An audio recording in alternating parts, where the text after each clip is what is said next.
para discutir bastante sobre a retinopatia diabética proliferativa, e a gente vai falar mais de retinopatia, não de edema macular diabético, mas pegando um aspecto mais sutil do estudo grande que foi o protocolo S. Eu já citei outros artigos aqui, muitos de vocês já sabem também, já conhecem. O protocolo S é o protocolo do DRCA-RET, né?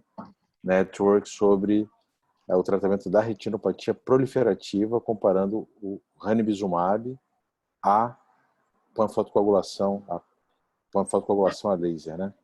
Tem até um outro estudo, para não se confundir, chamado Proteus, que você comparou ranibizumab à associação de ranibizumab e panfotocoagulação. É outra coisa. Esse, então, é feito... Tem outro que é com a aflibercept, que é o Clarity, cada um tem o nome. Mas esse é o protocolo S do grupo, do DRCA-RET. E esse aí é uma análise, depois de 5 anos do estudo, é uma análise que eles chamam de post-hoc. Toda vez que vocês virem esse termo num trabalho científico, post-hoc, HOC, é que você pegou um trabalho, um trial, um trabalho grande, qualquer que seja, não precisa ser só trial, e fez uma análise posterior. Post-hoc em latim é você fazer uma análise posterior dos dados. Então, o objetivo primário era avaliar a acuidade visual e avanço da retinopatia diabética proliferativa. O protocolo S foi feito dessa maneira. Então, quando você pega esse trabalho e vai analisando várias vertentes ou estratificações dele depois de um tempo, são as análises post-hoc, que geralmente são muito interessantes. Então, esse fala sobre as alterações de campo visual depois de 5 anos nos pacientes,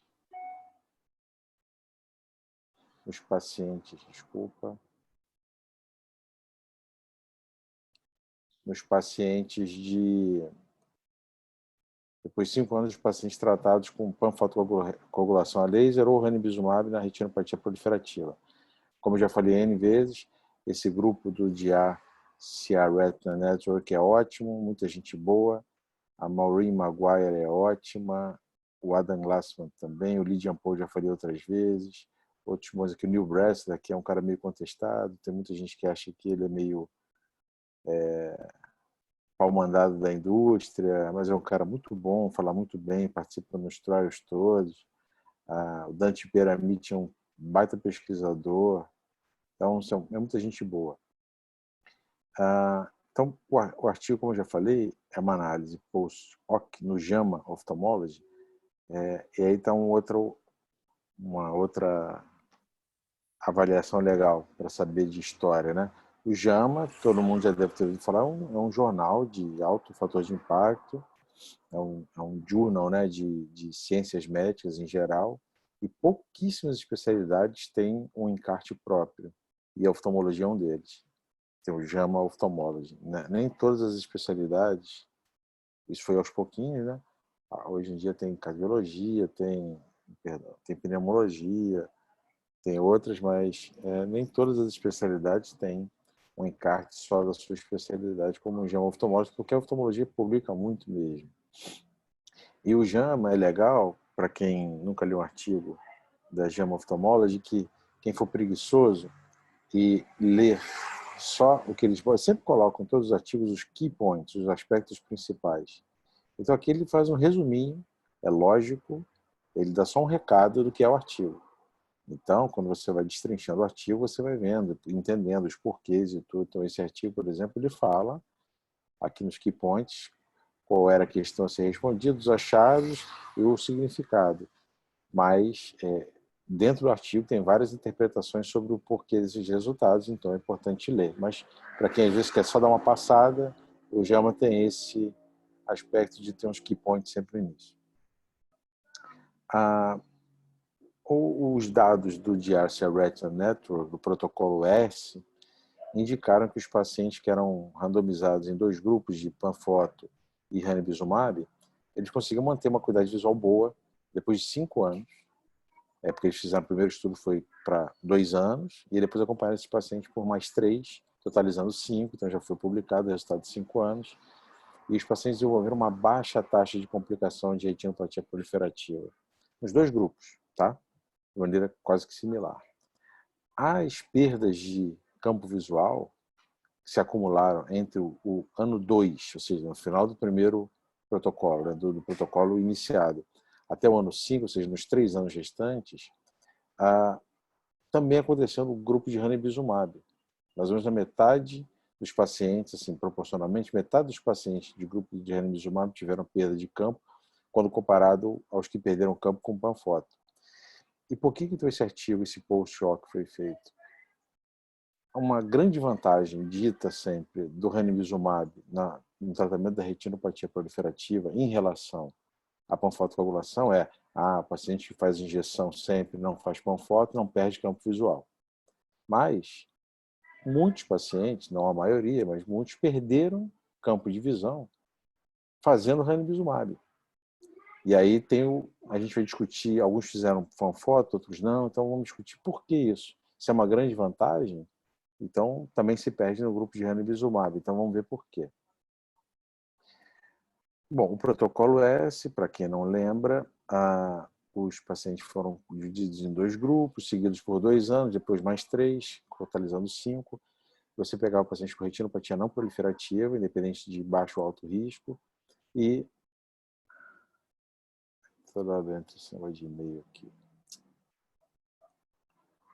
Os pacientes eram incluídos com retinopatia proliferativa de alto ou baixo risco, e os critérios de inclusão eram pacientes que tinham 18 anos ou mais, podiam ter tipo 1 ou tipo 2 diabetes, tinham pelo menos um olho com retinopatia proliferativa, e uma qualidade visual de, na pior das hipóteses, 20/320 na TDRS. Então, melhor, né, 20/20 até 20/320.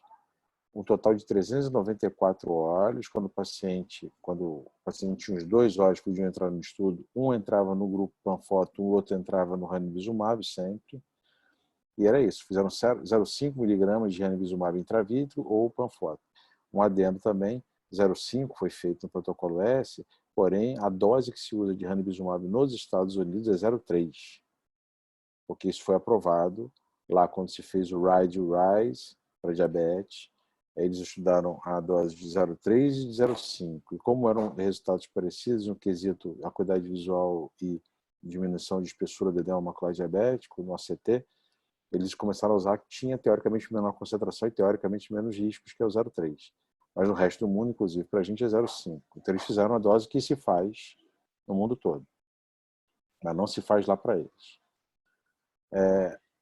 Independentemente do tratamento que foi alocado, os olhos que tinham edema macular e baixa de visão foram tratados com ranibizumab, ou seja, na randomização, todos os olhos que tinham algum grau de edema macular diabético, naquele momento você tirava o duplo cego, vamos dizer assim, e alocava no grupo de ranibizumab, porque o ranibizumab é o anti-VEGF, né? Em geral, no caso do ranibizumab, é o padrão ouro para tratamento de edema macular diabético, já sabido antes do protocolo S, então você não pode incluir um paciente com edema macular no grupo da Panfoto, senão você estaria fazendo algum tipo de dano ao paciente, né? Então, esses pacientes tinham que entrar, não foram muitos, mas entraram sempre no grupo do ranibizumab.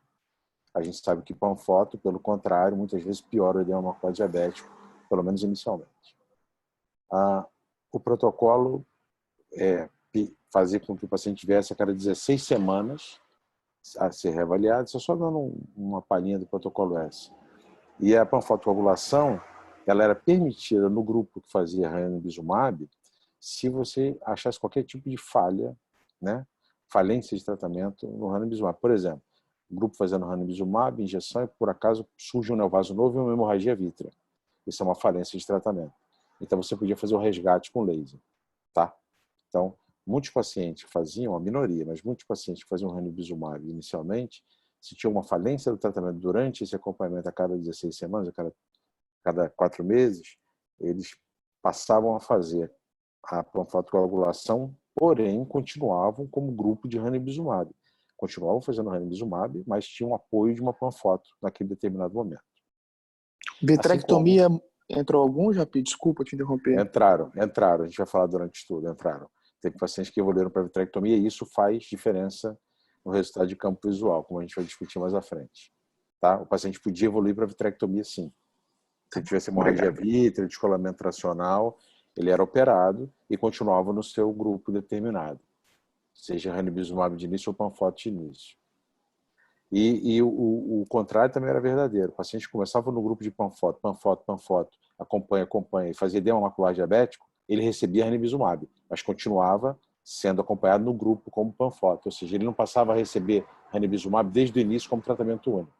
Então, todos os grupos podiam ter resgate, mas eles começavam de um jeito e eram acompanhados até o final daquele jeito, mesmo que fizesse um resgate em algum momento, tá? Porque é o princípio de não ferir, de não agravar, tá? Só um segundo. Filha, acende essa luz aqui. Tá escuro. Essa aqui, ó. Valeu. Tá ótimo. Esses pacientes faziam, desde o protocolo S, não, né? Por isso que foi feita essa análise pós-hoc, por isso, com todo estudo grande, você tem o desfecho primário, né? Que, ou seja, o objetivo primário do estudo, que era avaliar a progressão de etiopatia proliferativa, a acuidade visual final, mas tem N objetivos secundários. Um deles era avaliar a perda de campo visual, né? No caso, um campo visual. Então, depois disso, mesmo não sendo objetivo primário, você pode coletar todos os dados e fazer a avaliação post-hoc desses dados. Foi isso que eles fizeram. Fizeram um campo visual em todo mundo. Deixa eu só desligar aqui, dá licença. Pronto. Que não fica tocando e-mail. Então, eles fizeram campo visual anualmente nos pacientes, tá? Eles faziam tanto o Humphrey 32, sempre o Humphrey, estratégia, o campo, estratégia do Humphrey 32, e também o 64, que a gente quase não faz no dia a dia, se eu vi algumas poucas vezes, nem todos os aparelhos fazem. Eu vi que eu nunca vi ao vivo fazer, mas já vi, né, os laudos de aparelhos. Geralmente você não tem, nem todo aparelho tem essa estratégia de 62, mas os que tem quase não se usa também. Que é para campo, a gente acaba usando mais o campo de Goldman, quando a gente quer avaliar periférico, né? Mas para não ter nenhum tipo de viés de interpretação de um campo de Goldman, que é manual, eles fizeram computadorizado, 32 e 64. O 32 é um macular um pouquinho expandido, né? Normalmente a gente faz para glaucoma 24/2, então o 32 é mais específico quando a gente quer estudar doença retiniana e não glaucoma. Para fazer essa análise, eles fizeram uma combinação do MD, do Mean Deviation, que era a média do MD de cada teste, comparado ao número de pontos de cada padrão de teste.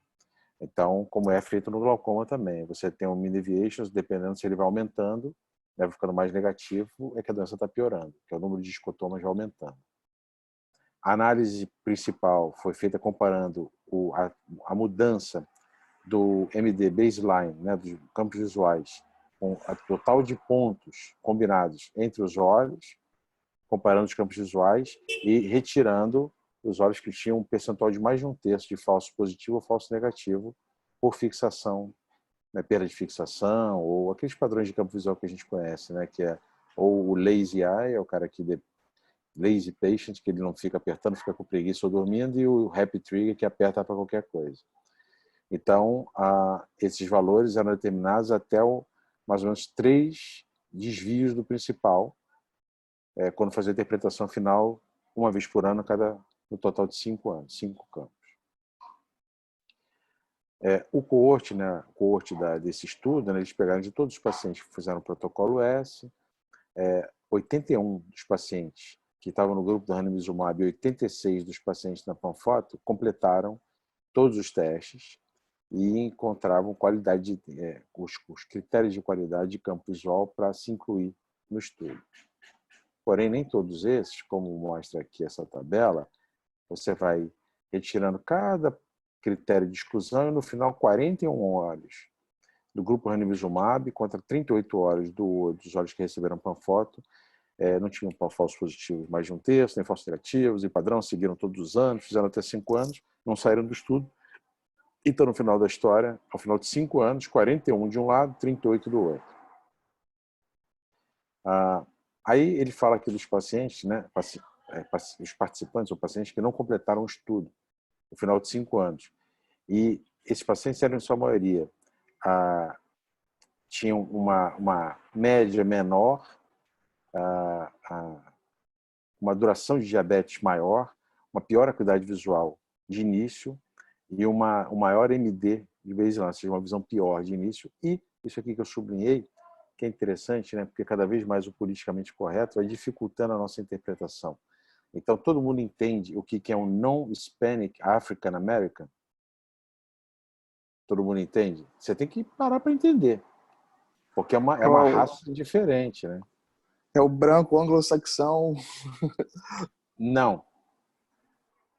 Tá vendo? Não é. É o negro que não tem origem latina. É o non-Hispanic, porque tem o Hispanic African American, que é o negro do Brasil, por exemplo. É o negro do Equador. Entendeu? O negro Entendi. da... Então, difícil, né? Então, é um termo tão politicamente correto que acaba te causando uma dificuldade de entender que sujeito é aquele. Então, os negros, resumindo, os negros americanos, tá? De origem americana lá dos Estados Unidos, né, e tudo, ou de origem africana poderiam ser, porque são não hispânicos, são esses que tiveram uma baixa taxa de adesão até o final do estudo, tá? E tem N fatores, eles às vezes são a população, parcela mais pobre da população americana, às vezes não podiam ir sempre no estudo, acabam se revoltando mais e não querendo ir até o final, tem N fatores para isso, né? Mas eu sublinhei ali só para dizer que é difícil às vezes, né? Você quer fazer um termo correto, e aí você tem que entender que termo é esse. Então é isso. Não Hispanic African American é o negro de origem americana, né? De lá, ou que não tem nenhuma origem de língua portuguesa ou espanhola. O tratamento, né, durante o follow-up, então, o tratamento foi feito no baseline e o paciente foi visto, fez uma visita de follow-up, 4 dos olhos que foram colocados no grupo de ranibizumab chegaram a fazer panfotocoagulação e 8 receberam endolaser associado à vitrectomia durante o follow-up. Aí você perguntou, Guilherme, 8 dos pacientes, 12% dos pacientes, a gente está falando 12% dos pacientes que estão incluídos nesse estudo de campo visual, né? 12% dos pacientes do protocolo S não, tá? Isso não poderia ser uma coisa muito grande, tá? Então, no protocolo S, são 8 pacientes num total de 191, tá? 8 de 191. Isso aí vai dar 8, 16, daria 20%, dá 2%. 2% dos pacientes fizeram vitrectomia e no grupo de panfoto, então, 9 olhos fizeram, não é isso aqui, ó, 9 olhos, 12% também, 9 olhos de 203, quase isso então também, 2, 3%, menos até, né? Um pouquinho menos de 2% dos pacientes fizeram vitrectomia no grupo de panfoto. Foi parecido nos dois grupos, né? A gente vê que foi parecido. Então, isso mostra que os pacientes podiam piorar depois disso e faziam a vitrectomia. E isso vai ter consequência no campo visual final, a gente vai ver. Deixa eu tirar isso da frente. O número médio de injeções nos pacientes que faziam o grupo de ranibizumab e que não tiveram nenhum tratamento com panfoto era 7 injeções no primeiro ano, 4 no segundo ano e 3 em cada ano subsequente até 5 anos. No grupo que fez panfotocoagulação e que tiveram algum resgate de ranibizumab, foram 3 injeções no primeiro ano, 2 no segundo ano e 1 em cada ano ou 0 no último ano. Nenhum paciente com panfoto, o grupo de panfoto chegou a fazer alguma injeção de ranibizumab no último ano, no 5º ano de acompanhamento.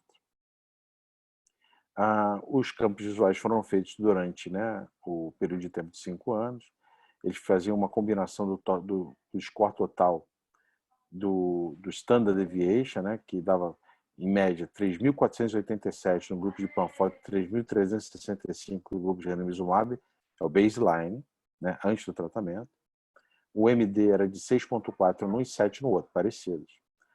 O desvio do mean deviation no grupo de panfoto foi de até 305 pontos a menos no primeiro ano, 422 no segundo ano, com uma perda adicional durante 5 anos de mais ou menos 527 ao final de tudo. Ou seja, perde campo visual mesmo. No grupo de ranibizumab, era de 36 pontos no primeiro ano, 23 no segundo e 330 ao final de 5 anos. Então, quando eles viram isso, eles falaram, opa, tem alguma coisa estranha aí, porque 36, 23 e para 330 ainda é bem abaixo, é quase a metade do grupo de Panforte, mas essa média aconteceu, essa perda de visão maior aconteceu nos dois grupos, mais significativamente entre o final do segundo ano e o final do quinto ano, os 3 anos subsequentes. A Panforte ou Endolaser foi excluído do grupo de ranibizumab. Quando isso era excluído, esse SD, ou seja, o total do SD de ponto perdido era de menos de 200, ou seja, caía de 330 para 200. O que era isso? Era o grupo, quando eles diminuíam, né? Porque no grupo lá de 330, que eu mostrei acima, contava os pacientes que tinham feito ranibizumab direto e em algum momento fizeram Panforte. Quando eles excluíram os que fizeram Panforte, ou seja, aqueles que durante 5 anos só fizeram Lucente, isso caiu para 201. Mesmo assim, era 36, 23 e aumentou para 201 no final de 5 anos. Aí vem o escopo total do artigo. Por que esses pacientes evoluem dessa forma? Né? Então, a gente vai começar a responder isso. Aqui é uma tabela completa falando de todos. Fala. Japi, posso, só para eu te perguntar uma coisa, desculpa te interromper, mas eu acho que eu já te perguntei isso, mas eu não lembro. Esses pacientes que fazem estudos longos em relação à retinopatia diabética, edema macular, como que é considerado eles em termos de controle glicêmico? Porque isso é importante para a evolução da doença também, né? E principalmente estudos longos, assim. Perfeito, perfeito. Na verdade, cada protocolo tem o seu alvo de hemoglobina glicada, que é o que não é a glicose que dita isso, é a glicada. Tá? Todos eles medem. E aí é um ponto importante e que a gente, infelizmente, carece aqui no Brasil, seria uma baita informação se a gente tivesse uma estrutura boa e uma união para fazer isso, que é o seguinte. A glicada máxima nesses artigos é 9. 9. Tá? Na grande maioria deles. Alguns até se deixam mais, até 9,5. Alguns artigos, lá no início, quando fez a aprovação, por exemplo, o RIDE do ranibizumab, a glicada, ela evoluiu até 8,5, que é quase uma beleza aqui no Brasil. Né? 8,5 tá ruim, mas tá bom. Né? É aquele, o velho tá ruim, mas tá bom. O ideal seria abaixo de, hoje em dia estão até o sarrafo até 7. Um paciente diabético com glicada abaixo de 7 é considerado bem controlado. Né? Quanto menor, melhor. Mas 8,5, a gente pega aqui, se a gente pedir exame para os nossos pacientes, a gente pede, na grande maioria das vezes, é 10, é 11, é 12.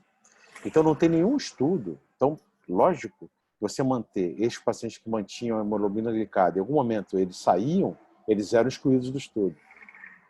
Também no protocolo S. Então a tua pergunta, a resposta é, pacientes com hemoglobina glicada muito alta, eles eram excluídos durante o estudo, ele não cita nesse, mas se você for pegar lá o protocolo S e ler, você vai ver que está no critério de exclusão. Em qualquer momento obrigado, Japi. Então, seria muito interessante se fosse feito um grande estudo diabético no Brasil para justamente os parâmetros fora desses estudos. Como é que seria a evolução de uma retinopatia proliferativa em pacientes com visão pior que 20/320? Né? O famoso vulto, conta-dedo que a gente pega. Como seria a evolução dos pacientes que têm glicada acima de 10? É o que a gente trata. E às vezes não melhora porque não dá resultado. Ou então, às vezes melhora e a gente não sabe isso na prática, com resultado cientificamente comprovado. Então, fica aí a ideia só. Isso já se discutiu muito, é difícil fazer isso aqui. As pessoas cooperaram, a gente não tem grandes estruturas acadêmicas no Brasil onde os médicos têm total disponibilidade. Muitas os médicos ajudam, contribuem e tudo mais, mas nos Estados Unidos eles têm os centros de pesquisa só para isso, então eles têm tempo para isso, a gente não tem aqui, então tem uma série de fatores, né? Mas tudo bem. Só para deixar isso bem marcado. O MD médio do grupo de ranibizumab foi estável durante os primeiros 3 anos e caiu entre o ano 3 e o 5. Acabamos de falar nisso. Essa tabela aqui é um geral, tá, da distribuição dos grupos, quando você vai comparar os pacientes que seguiram todos 5 anos, que não completaram, que completaram, não tinha, quais foram incluídos ou excluídos, tá? Agora, olha aqui que legal. Essa tabela, esse gráfico, na verdade, que é muito bem explicado, está fácil de entender.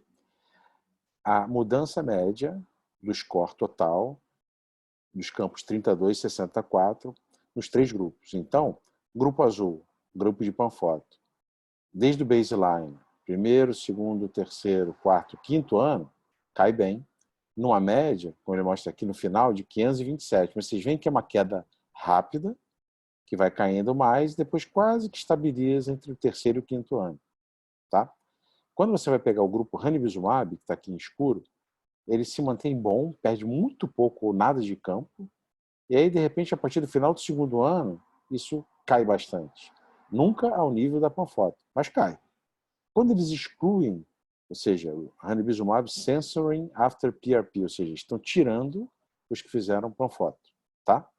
Quando eles tiram esses, a queda ainda existe, ó, entre o segundo e o quinto ano, só que é menor, tá? Então essa Panfoto que é feita aqui de resgate em algum momento, ou na vitrectomia, ou sem vitrectomia, ela adiciona uma queda de campo.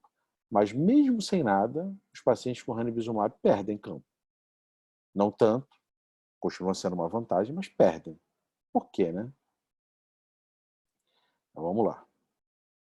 Isso ele fala aqui, tá? Acabei de explicar para vocês o que ele está explicando aqui nesse parágrafo.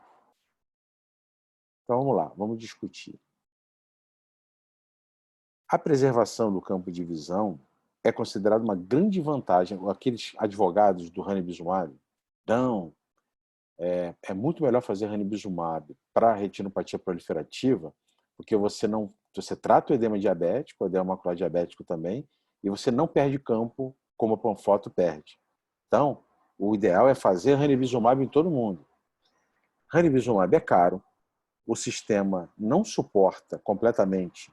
Os próprios convênios, eles ainda, apesar de já estar começando a constar nas bulas, que você possa fazer em retinopatia proliferativa, como consta lá fora, os planos de saúde vão jogar isso o máximo para frente, porque se eles tiverem que permitir ranibizumab para qualquer retinopatia proliferativa, eles vão tomar um prejuízo grande. Então, eles vão empurrar isso o máximo à frente, porque tem pacientes que têm 20 e 30 com retinopatia proliferativa. Qual vai ser o critério deles de autorizar ou não? É diferente do ACT, que você mostra o edema, entendeu? Então, não é um assunto fácil. E a Panfoto, durante anos e durante décadas, se mostrou positiva no sentido de controlar a retinopatia proliferativa, inclusive no protocolo S. Ao final de 5 anos, a incidência de complicação foi pequena. Vocês veem quantas horas precisaram de vitrectomia nos 2 grupos? Menos de 2%. É bastante pouco. Bastante pouco errado, né? É bem pouco. Então, se essa é uma grande vantagem do ranibizumab, a gente tem que discutir isso, porque você ter perda de campo visual mesmo com o ranibizumab, aí você tem que começar a pesar os outros fatores, fator financeiro, fator de desgaste. Panfoto, você vai lá e faz 3, 4 sessões, acabou. Se você tiver um Pascal na mão, que é um laser multiponto, o Pascal é um deles, né? Você faz de uma vez só. Um Panfoto de uma vez só. E o paciente a cada 4 meses é visto. Não precisa fazer injeção. Ou faz uma injeção de vez em quando tem o edema. Olha o desgaste do paciente, em vez de ter que fazer injeções a cada, como ele falou aí, 7 no primeiro ano, 4 no segundo, 3 no terceiro, e vai assim. É um desgaste menor. Então vamos começar a pesar essas coisas. Não estou defendendo um ou outro, estou só colocando, como eu sempre coloco, senso crítico. Avaliar onde é bom você fazer. Paciente nível AAA, tudo, céu é limite, você pode fazer tudo, você pode fazer ranibizumab à vontade. Quando você coloca na mesa para os pacientes que ele pode perder campo visual, a chance é muito maior com Panfoto, etc., ele vai querer fazer injeção. Se você coloca que ele vai fazer várias injeções durante um determinado período de tempo para manter a visão e ele tem medo de injeção, ele pode querer fazer Panfoto. Então, tudo isso tem que ser conversado. Não tem errado. Tem coisa, ainda não tem um padrão ouro. O protocolo S, ao final dele, não decretou o ranibizumab como padrão ouro. Ele simplesmente falou que o ranibizumab era não inferior. Esse conceito você já conhece, não quer dizer que é superior. Quer dizer que ele não é inferior à Panfoto, ou seja, eles têm igualdade de condições.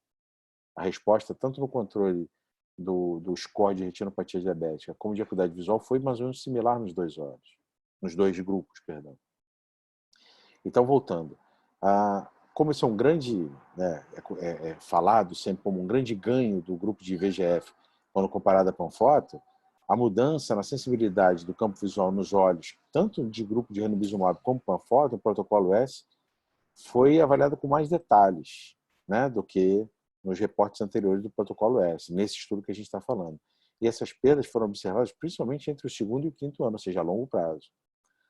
A magnitude da perda nunca alcançou a da Panfoto, ou seja, P.0.04, ou seja, num p-valor, que seria 0,05, né, que a gente considera de significância estatística, dá para falar com significância estatística que fazer só ranibizumab é melhor para o campo visual, para a preservação do campo visual, do que a Panfoto. Isso dá para cravar estatisticamente, está aí o p-valor. Só que a gente está querendo explicar por que num grupo que faz anti-VEGF, sem cravar a retina com laser, por que perde campo, tá? Mas que o ranibizumab é melhor para o campo, continua sendo, tá? Resultado do protocolo S, que foi o maior deles. Os outros também mostram, Clarity e Proteus também, tá? Mas não estudaram só esse aspecto de campo, mas também mostraram. A quantidade de perda depende do tipo de laser. Aí entra a pergunta lá do início do Guilherme. Pacientes que fizeram vitrectomia, né? Aqui, ó. Os pacientes que fizeram mais laser associado à Panfoto já prévia, ou melhor, que tiveram um laser na Panfoto previamente, tiveram menos perda. Perdão. Os pacientes que começaram a fazer Panfoto, de início, o grupo Panfoto, teve mais perda visual do que o grupo que teve Panfoto associada ao ranibizumab. Ou seja, começou com o ranibizumab. Em algum momento precisou fazer a Panfoto, esse grupo teve uma perda de visão, de campo visual menor do que o grupo que já iniciou com Panfoto. Isso corrobora o protocolo I, que foi feito lá atrás, o protocolo I do DRCR Retina Network, que mostrava que entre você fazer o laser, era o grupo que você achava para edema macular diabético. Então você fazia a injeção, laser imediato e laser tardio, que era o immediate e o deferred laser. E mostrou que o grupo que você fazia só depois de 6 meses, que era o deferred, depois de 48 semanas, você tinha, 24 semanas, você tinha um resultado melhor de acuidade visual do que o grupo que fazia laser imediato. Isso volta a ser demonstrado no protocolo S. O grupo que fez Panfoto depois teve resultado de campo visual melhor do que o grupo que fez logo de imediato Panfoto. E os pacientes que fizeram endolaser com vitrectomia, provavelmente a gente sabe disso, que o endolaser sempre é mais potente, a gente faz marcas maiores ou mais potentes que você faz diretamente na retina, e é mais difícil você mensurar a potência do que quando você faz através dos meios. O grupo que fez a vitrectomia teve mais perda de campo do que os que fizeram Panfoto. Isso nos dois grupos. Então, olhos que fazem vitrectomia com endolaser perdem mais campo do que olhos que fazem só Panfoto, tá? Isso o protocolo S mostra e vários outros estudos ancestrais mostram também. A Panfoto, coagulação por endolaser, sempre demora mais com o campo, então fica um lembrete para quem está começando a fazer cirurgia. É muito lindo, eu lembro da primeira vez que eu fiz laser. Estamos falando lá dos anos 2001, 2002, que eu fiz o primeiro endolaser que eu fiz. Pô, maravilha, achei o máximo. Ainda era 20 Gauss, você fazia um marcão de laser, cravava aquela retina descolada, o diabético sangrava. É lindo, mas não exagerem. Façam cada vez menos laser, cada vez mais fraco laser. O máximo para marcar, não precisa ficar brancão, para depois não ficar uma cicatriz preta, grande.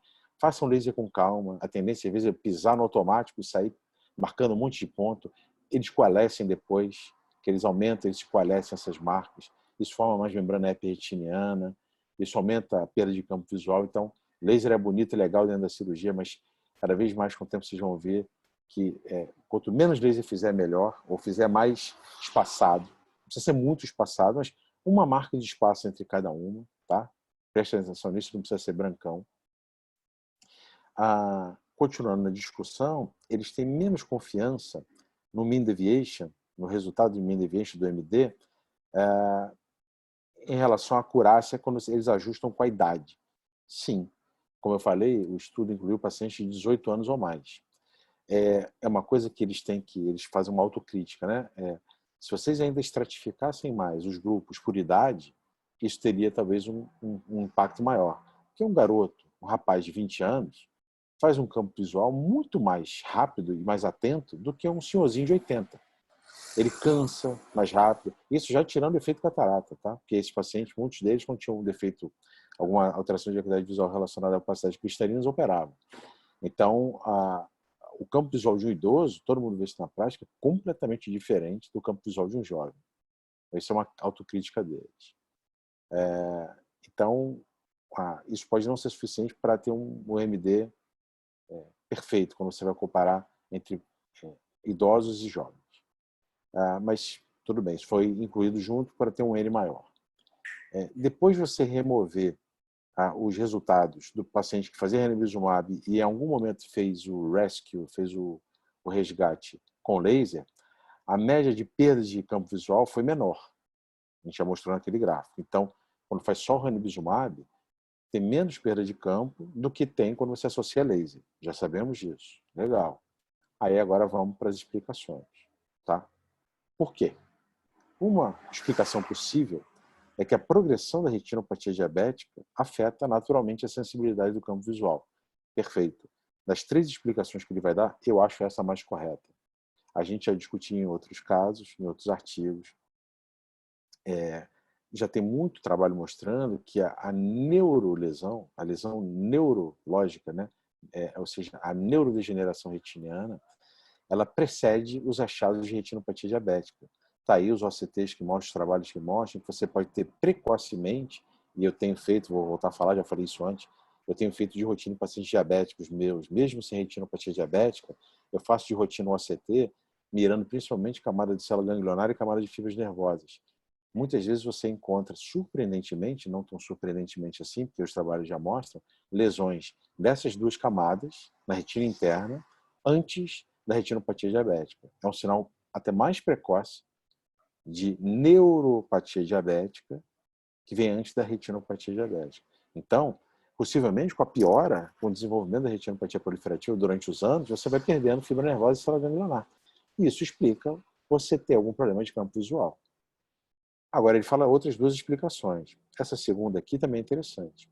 Você pode ter um aumento durante esses anos, mesmo com Panforte, mesmo com ranibizumab, você pode ter uma progressão das áreas isquêmicas na retinopatia proliferativa. Isso pode causar uma deterioração da sensibilidade do campo visual, mesmo com laser ou anti-VEGF.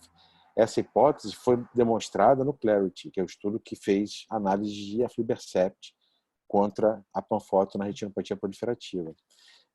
Eles mostraram que também eles avaliaram os olhos que tinham mais áreas de isquemia, isso durante o tempo. O Clarity não tem 5 anos ainda, mas no estudo de 2 anos, os pacientes que tinham maior área de isquemia tinham um grau maior de perda de campo. Então, isso é uma possibilidade. Então, essas 2 me parecem interessantes.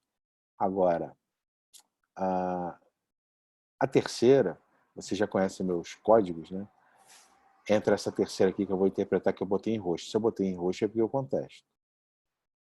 O fator de crescimento endotelial vascular, VEGF, é um neuroprotetor para as células retinianas. A gente sabe, se você bloquear completamente o VEGF do olho, o olho sofre, né? Porque ele perde a capacidade de reoxigenação, de formar vasos colaterais. Então, o VEGF é importante. Você tem que inibir o VEGF excedente, mas não todo. E os modelos de supressão causam baixa de visão. Então, se você exagerar, você pode causar uma baixa de visão grande. E isso entra nas teorias que mostram, quando você faz, por exemplo, a DMRI, que os pacientes que fizeram mais injeções ao longo de 7 anos do segmento do marino do Anchor, que é o 7-Up, tiveram mais baixa de visão e atrofia lá no final. Ninguém sabe direito se é porque secou demais o líquido ou se é porque você suprimiu demais o VEGF e causou uma perda maior de visão. Mas está dentro dos mecanismos. Mas para explicar isso, então, o VEGF é necessário. O ranibizumab, eles colocam aqui uma terceira hipótese, é que o ranibizumab pode proteger os olhos da retinopatia proliferativa em relação à perda de campo visual durante os anos 1 e 2, onde você faz mais injeções. Depois você vai diminuindo o número de injeções, como a gente falou, 7 no primeiro ano, 4 no segundo ano, depois 3 nos anos subsequentes, né? E essa perda de campo visual pode ser parte da história natural da retinopatia proliferativa, que começa a aparecer porque você está fazendo menos injeções. Bom, se essa hipótese é verdadeira, você contradiz a segunda hipótese que a gente falou da isquemia. E você também, de certa forma, contradiz a hipótese que você está progredindo a retinopatia diabética e pode ter um aumento de sensibilidade. uma perda de sensibilidade de campo, porque você tem um avanço da neurodegeneração diabética. Eu acho essas hipóteses mais prováveis, entendeu? Quando você faz o ranibizumab, você cair de 4 no segundo ano, 4 injeções, para 3 no terceiro ano, 3 no quarto ano e 3 no quinto ano, uma injeção de diferença média, fazer com que o paciente aumente, praticamente dobre a perda de campo visual, que a gente viu esse terceiro e quinto ano, praticamente dobra a perda de campo visual. Mais que dobra no grupo de ranibizumab sozinho, que ele vai de 36 para 200, já excluindo o laser. E uma injeção fazer essa diferença, eu não acredito. Então, aí eu acho já que talvez seja até uma estratégia que possa ser comercial. Assim, você tem que valorizar, será que não fazer o ranibizumab pode estar causando algum prejuízo, então vamos fazer mais ranibizumab? Eu acho que é uma estratégia que você pode colocar como pensamento, mas acho que no fundo, os pesquisadores aí do grupo do DRCA Retina não acreditam muito nessa, não. Eles só colocaram isso como uma possibilidade, mas eu ficaria com as duas primeiras, principalmente com a primeira, que é a questão da neuropatia diabética, que é a neurodegeneração relacionada ao diabetes. Então, mesmo com as limitações do estudo, que é uma amostra não tão grande, mas bem razoável, de um protocolo super bem feito, que é o DRCA NET, o protocolo S, a gente tem que estar atento que os pacientes que fazem panfoto fazem com significância estatística uma perda de campo visual maior do que os pacientes que fazem só ranibizumab. Ponto.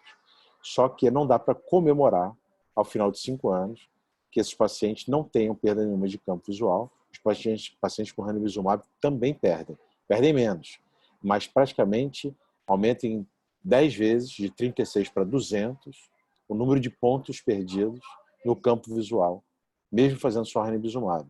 Então, é importante a gente acompanhar a neurodegeneração e a isquemia da retina. Então, eles perdem. Então, quando em algum congresso, em alguma discussão que vocês entrem, alguém falar, não, o ranibizumab é bem superior porque ele não, comparado com a panfoto, ele não acrescenta nenhuma perda de campo visual, vírgula, acrescenta menos. Acrescenta quase a metade, mas também perde campo. Então, isso tem que ser calculado quando você vai fazer todos os prós e contras em relação aos tratamentos. Então, por exemplo, pró-ranibizumab, menos perda de campo, tratar bem o edema macular diabético. E o paciente não ser submetido a um laser que muitas vezes pode ser até dolorido, dependendo do paciente. Mas, principalmente, não perder menos campo, melhorar o edema macular diabético. Pontos contra o ranibizumab. Custo muito mais alto. Se o convênio não aprova, o paciente dificilmente pode pagar. Estou saindo aqui. E o paciente dificilmente pode pagar. Então, esse é um ponto. Outro contra, já falei, valor. Outro contra é agulhadas. 7 no primeiro ano, 4 no segundo ano, 3 e 3. Então, esse é um grande contra das injeções. E um outro contra que seria também em relação ao ranibizumab, aí não é só em relação só ao paciente, em relação ao sistema, né? Os planos de saúde, você fazer um tratamento com o paciente tendo que ir lá a cada 4 meses fazer uma injeção, e um paciente faz panfoto, e a cada 4 meses, muitas vezes, ele vai fazer só o acompanhamento, isso é muito mais barato e menos danoso, tanto para o paciente quanto para o sistema de saúde. Então, prós e contras. Sempre pesar. Você tem que pesar onde você está, qual tipo de clientela que você atende, esse papo pré-tratamento, qual vai ser a melhor opção. Então, não simplesmente aceitar os fatores e falar que um é melhor do que o outro. Todo mundo entendeu o porquê de cada coisa? Alguém pode falar, se quiser abrir o áudio e me perguntar? Por favor. Excelente, Japi. Assim, pelo menos da minha parte aqui como residente, ficou bem claro para mim, ficou bem explicado. É interessantíssima aquela tabela, né, que mostra do laser, o ranibizumab com e sem, e tirando os pacientes que tiveram que resgatar com laser também, que tiveram uma perda.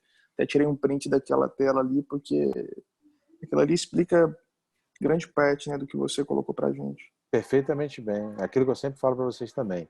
Bom artigo é aquele que tem boas tabelas e bons gráficos. Que você bate na tabela, bate no gráfico, aí no JAMA Ophthalmology ainda tem o benefício de você olhar lá o quadrinho de key points. Então, quem foi esperto, daqui a pouco de um tempo, se você me desse um artigo desse, fala, Japi, lê em 3 minutos, me resume o artigo. Eu ia nos key points, eu ia à tabela, via gráfico, eu te dizia o que tem no estudo. Entendeu? É tranquilo. Isso é a manha de ler artigo. É você começar a descobrir aonde você tem que bater o olho. Agora, tem artigos que você olha o key points, olha a tabela, olha o gráfico e fala assim, olha, não dá para tirar conclusão porque o artigo é uma bosta. Cheio de viés, o resultado não é claro. Tudo isso conta. Aí os resultados são ótimos, praticamente não tem viés. O único, vamos dizer assim, não é erro, né? Mas uma forçação de barra, como eu falei, é a última das 3 hipóteses para perda de campo visual no grupo que faz ranibizumab é falar que é por falta de ranibizumab. Isso aí eu não, sinceramente não acredito não. Contradiz as outras, é muito vago.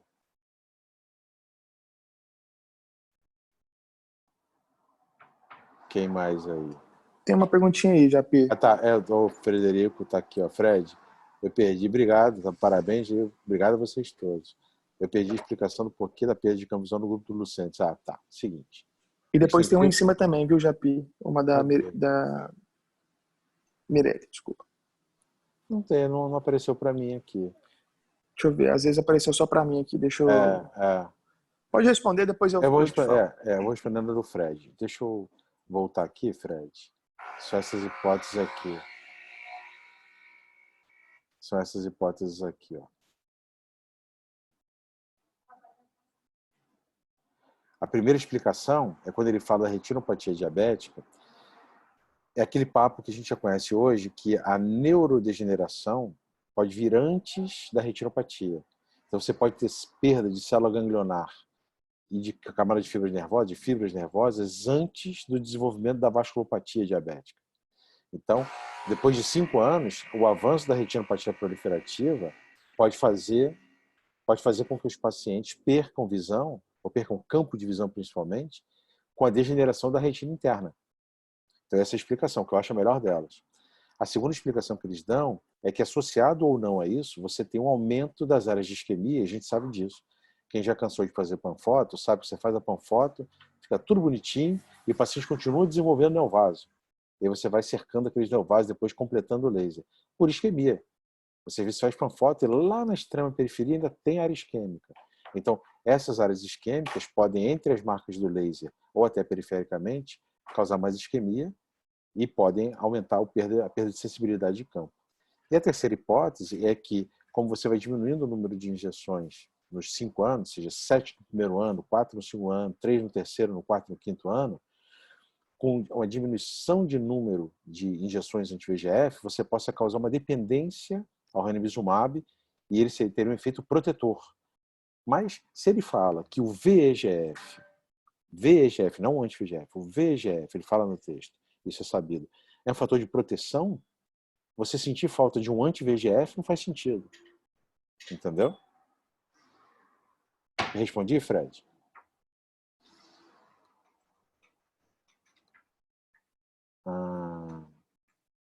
Mireille. Mireille, para quem não sabe, é uma das minhas ídolas. Mireille era minha R2. Minha R2? Não. Mireille era já R3, não tinha R3 na época, né? Se tivesse R3, ela seria minha R3, eu era R1. Então, Mireille me ensinou muito.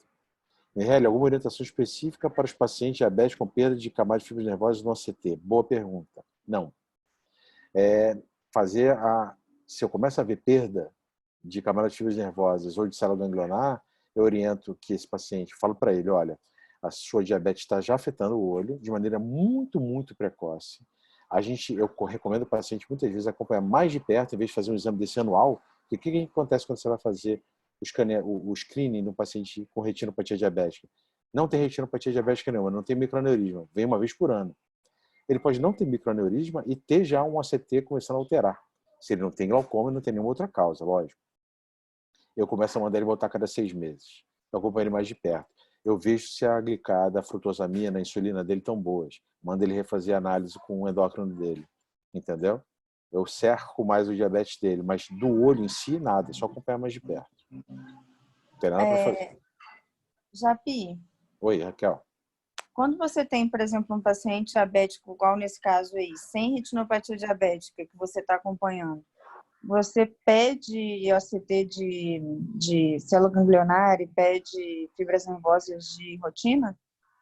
Eu tenho ACT, então nos meus pacientes eu faço. Você faz, entendi. Faço, de rotina. Eu pergunto lá na anamnese, tem isso, aquele é diabético? Show. Há quanto tempo? Tanto tempo.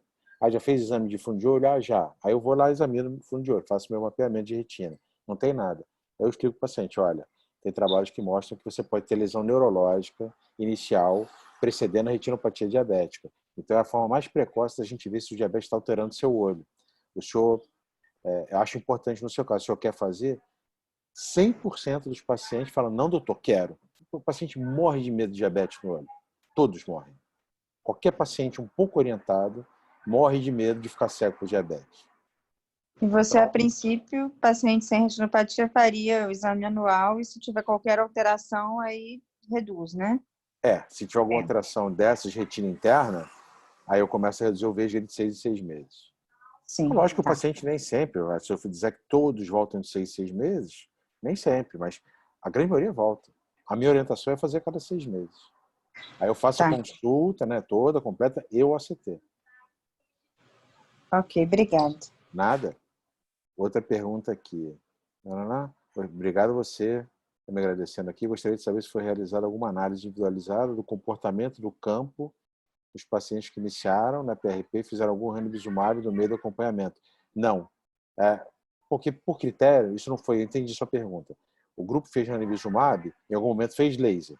E isso foi depois retirado do grupo para ficar só quem fez ranibizumab. Mas no grupo que fez panfoto de início, depois fez o ranibizumab, teoricamente não faria muito sentido para eles, de início, fazer uma avaliação, porque se você fez a panfoto de cara, você já exterminou, de uma certa forma, o campo. Então, pequenas mudanças podem ter sido até medidas. Não tem isso, não tem essa análise post-hoc no protocolo S. Mas, provavelmente, daria uma diferença pequena, porque o ranibizumab foi feito menos vezes, então ele não teria um efeito protetor já num olho que já fez a panfoto. Você entende? E, de alguma forma, quando você faz a panfoto, você queima a retina interna. Então, você já queimou. Então, a neurodegeneração já foi. Então, não faria muito sentido. Eu entendi a sua pergunta. Era o inverso do grupo que ele eliminou ali no gráfico, mas eu acho que não faria tanto sentido. Japi. Fala, Fred. Beleza? Joia. Sim, esse estudo acaba comparando dois grupos talvez extremos, a panfoto com a injeção, né? E tendo esses tratamentos de resgate, certo? Certo. Então, o grupo da injeção acaba fazendo mais injeção durante o tempo e isso talvez seja um problema por conta do dinheiro, enfim. Sim. Tem algum trabalho que mostra balancear as duas coisas? Às vezes fazer um laser mais periférico que não atrapalharia tanto o campo visual e depois manter esse paciente com injeção. Talvez, no caso, ele precisaria de menos injeção para controlar e não perderia tanto o campo visual. Tem algum trabalho que compara isso ou faz algum sentido isso?